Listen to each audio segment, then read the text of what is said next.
How are you?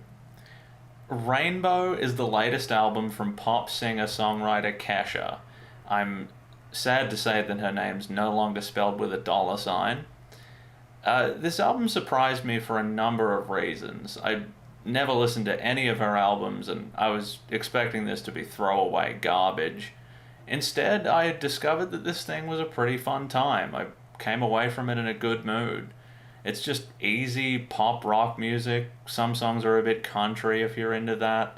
Um, I also totally underestimated how well Kesha can sing because her early singles like TikTok don't really demonstrate that, but she has some excellent performances on this album. She can really sing.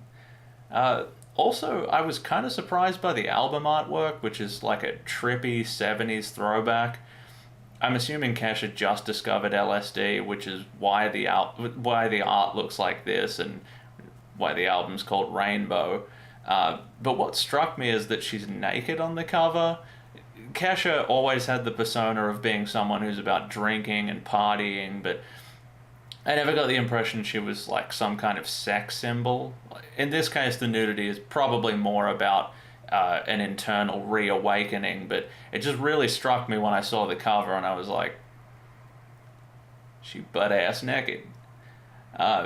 In terms of the lyrics, one thing I didn't like was how much she swears for the sake of it. Uh, it's not in a good way. From the very first song, she just throws it in there for no reason, and she sounds like a teenager trying to fit in with some older kids. It's not horrible, it just stands out. Um, some songs are better than others, but Woman is brilliant. It's just this cathartic burst of energy. It's a good sing along album. Praying is great for that as well. It really shows off her voice and her range. It's a passionate performance, and you feel like she's getting a huge weight off her chest. I quite liked Hunt You Down as well. It's this upbeat country song about infidelity, and I found the lyrics funny and charming. There's a short spoken word bit before the last chorus that I don't really like, but it doesn't destroy the song. Let 'Em Talk is a fun collaboration with the Eagles of Death Metal. It didn't change my world, but it's exciting and it has good melodies in it. Um, on the other hand, the title track Rainbow is pretty uninspiring. There's like this boring teenage girl piano, some strings come in the second verse, then there's a vocal harmony. It desperately wants to be inspiring, but it fails. It's assembly line music. Him is okay, but it's sort of well-worn territory. Like, I get it. You don't believe in God. Welcome to the club. Uh, Godzilla's an okay acoustic song, but the lyrics are a bit crap.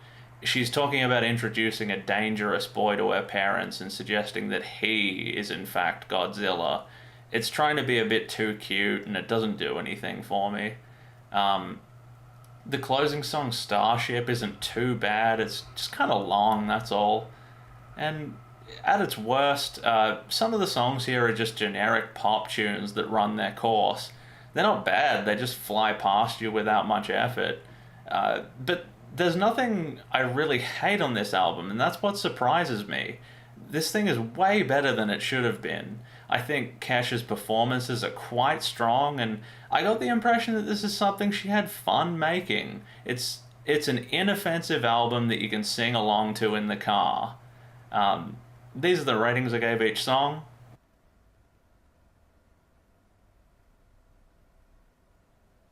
This is what it would look like if I danced to it. And I'm giving it 3 stars. But it's an optimistic, positive 3 stars. See ya.